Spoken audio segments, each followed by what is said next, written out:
কিরে ভাইয়া তুই এটা কাটতাছিস কেন? এটা তো আমি গোসল করি। আরে ছোট একটা গাড়ি বানাবো। কিরে তোদের জন্য কি শান্তিতে বাসায় থাকতে পারবো না? কি নিয়ে ঝগড়া করস? আরে আম্মু এটা তো এখন আর ছোটর প্রয়োজন নাই, তাই ভাবছিলাম এটা দিয়ে একটা সুন্দর গাড়ি বানাবো। না ভাইয়া এটা তুই কাটবি না আম্মু।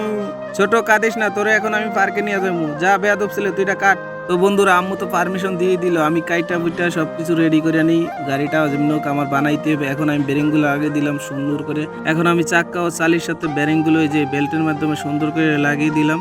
দেখুন বন্ধুরা চালিগুলো কি সুন্দর করে ফিটিং করতেছি। পিছনের সিটে একটা লাল চাদর দিয়ে দিলাম আর পিন মেরে দিব যাতে না ছুটে যায়। তো কয়টা কোরবালিশ আর একটা টেবিল দিয়ে দিলাম। বন্ধুরা এখন আমার কোরবালিশ বানাইতে হবে সিটের জন্য। দেখুন বন্ধুরা কি সুন্দর তুলাগুলো ভরতেছি। এখন এই সিট দিয়ে দিলাম 2টা 3টা 4টা। এখন আমি পিন মারতে হবে, না হলে তো ছুটে যাবো। এই যে পিন মেরে দিলাম। তো বন্ধুরা আমার কমপ্লিট হয়ে গেল। এখন আমি বেল্ট গুলো লাগিয়ে দিলাম। ভাইয়া দেখো কি নিয়ে আইছি। আরে ছোট আইসোস, দেখ তোর জন্য কি সুন্দর গাড়ি বানাইলাম আর তুই তো কান্নাকাটি করলি। কি মজা কি মজা, ভাইয়া কি সুন্দর গাড়ি বানাইছে। ভাইয়া খুব মজা লাগতাছে, নে এবার তুই একটু চালা। ছোট সত্যি তো অনেক মজা লাগতাছে। বন্ধু দেখ দেখ কি সুন্দর গাড়ি বানাইলো, একটা লাইক দাও। আরে ভাইয়া এত কষ্ট করতেছো, তোর ভিডিও তো সবাই লাইক সাবস্ক্রাইব করে। আরে ছোট ওরা আগে থেকেই করে। আচ্ছা তোরে এখন দেখাবো কে কি করছে।